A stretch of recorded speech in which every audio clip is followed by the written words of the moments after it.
اس کا پاکستان کو جو ہے وہ اس ساری ایپیسوڈ سے نکلنا کیسے چاہیے اور کس طرح سے جو ہے جو اس کا نقصانات ہیں وہ آئندہ آنے والوں میں دنوں میں کیا نقصانات اس کے ہو سکتے ہیں، اس کے اوپر آج کے پروگرام کے اندر بات کریں گے. ساتھ رہیے.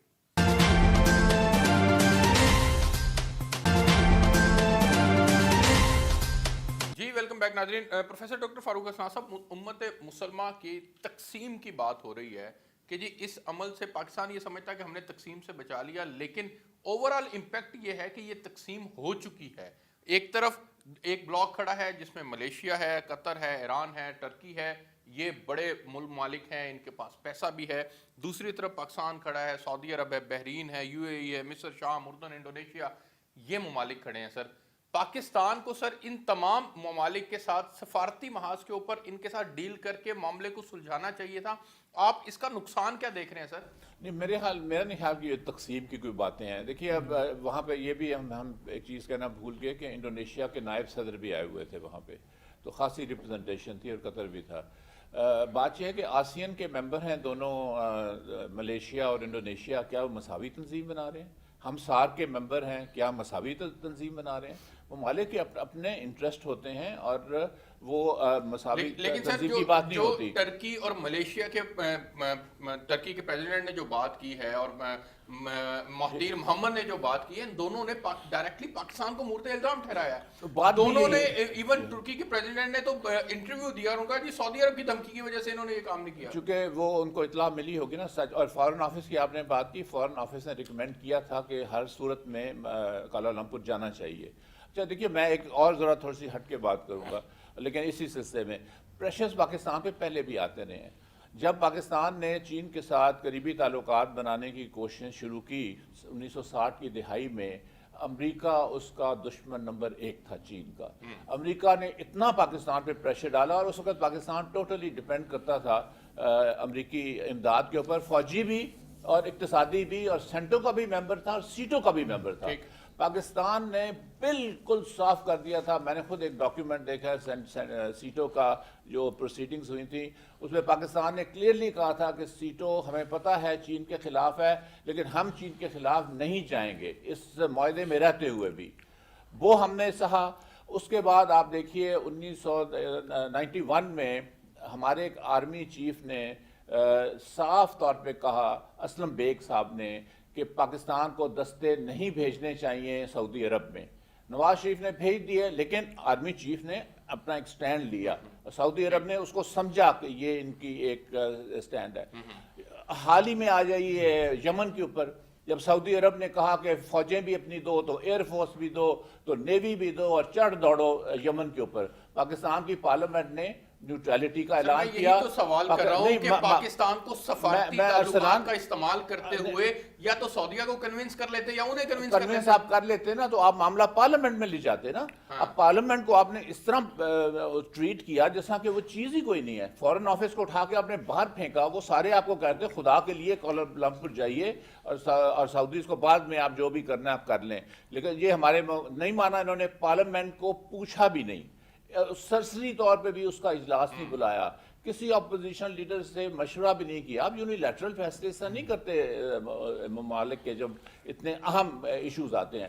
دوسری بات یہ میں جو آپ نے بھی اشارہ کیا، کوئی سعودی عرب نے کوئی احسان نہیں ہے کہ پاکستان کے وہاں پہ لوگ کام کر رہے ہیں. پاکستان نے بنایا سعودی عرب کو. پاکستان کے اس وقت بھی جب بھی ان پہ مصیبت پڑتی ہے وہ محنت کرتے ہیں پاکستان کو اپنے فوجی دستے بھیجو. اور پہلے بھی گئے، اس وقت بھی 9,000 ہماری فوج گئی پہلے بھی. اس وقت بھی 1,000 کا دستہ وہاں پہ موجود ہے جو ان کی سیکیورٹی کے لیے اور ان کی ٹریننگ کے لیے ہے. اتنا آسان نہیں ہوتا. ہم نکال دیں گے، آپ نکال دیں گے تو آپ فوجیوں کو بھی نکال دیں گے. پروفیسر ڈاکٹر انڈیا کے اوپر بات کریں گے ساتھ.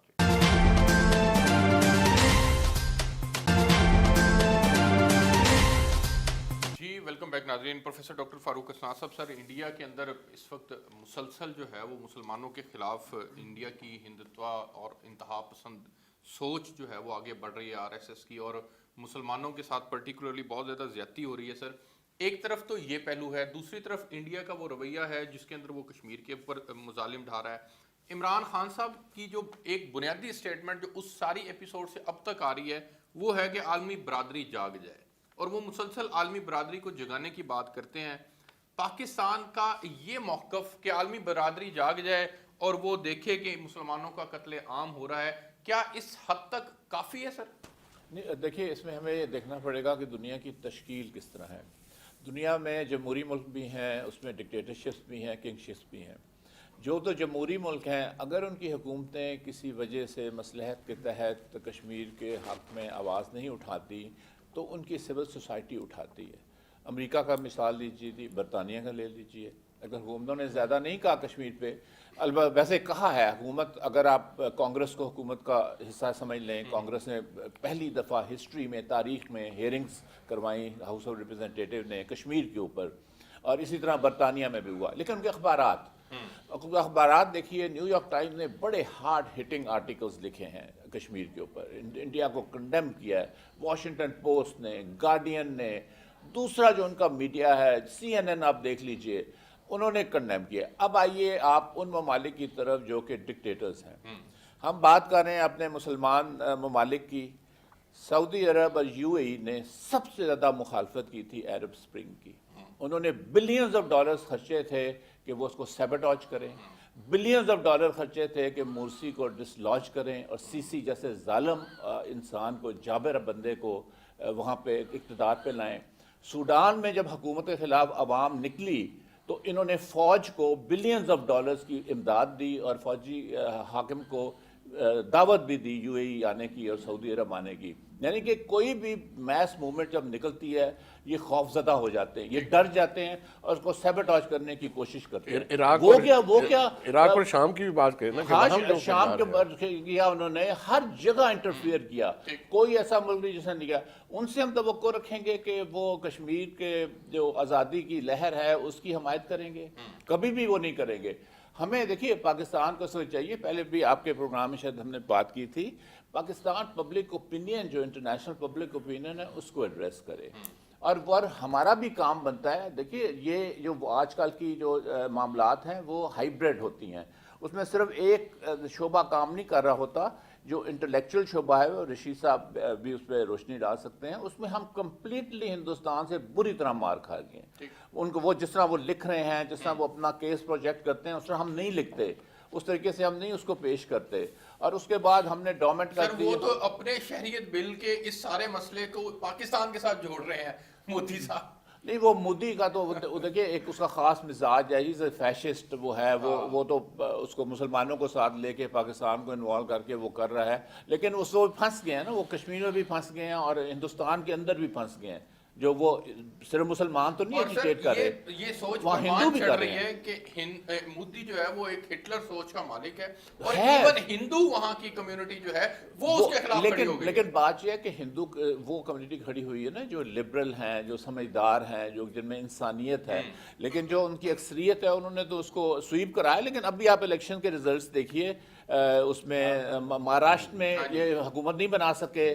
ہریانہ میں بہت مقابلہ کانگریس نے کیا، بہت سیٹیں لیں، اس کے بعد جھارکھنڈ میں ان کو شکست ہوئی۔ یعنی کہ وہ ایک ٹرینڈ، یہ بھی اگر اللہ کرے کہ ہندوستان کے جو لوگ ہیں، جو سمجھدار لوگ ہیں، اس چیز کو سمجھیں اور اپنے ملک میں ایک فیشسٹ جو آنا چاہتا ہے اس کو وہ روکیں اور اس کو وہ ختم کریں، اس میں پاکستان کا بھی فائدہ ہے، سب کا فائدہ ہے۔ لیکن یہ جو آپ نے وہ بات کی تھی وہ والی، تو اس میں آپ ہم توقع ہمیں نہیں رکھنی چاہیے۔ غنیمت تھی، یعنی میں ایک آخری بات معاف کریں، غنیمت تھی کہ ملیشیا، ایران اور ترکی پاکستان کی حمایت کر، یہ اتنا زبردست موقع تھا، یہ دھواں دار تقریر وہاں کرتے کوالالمپور میں، اور کشمیر کا مسئلہ پھر سے ابھر کے آ جاتا، ایکٹیو ہو جاتا، کھو دیا موقع۔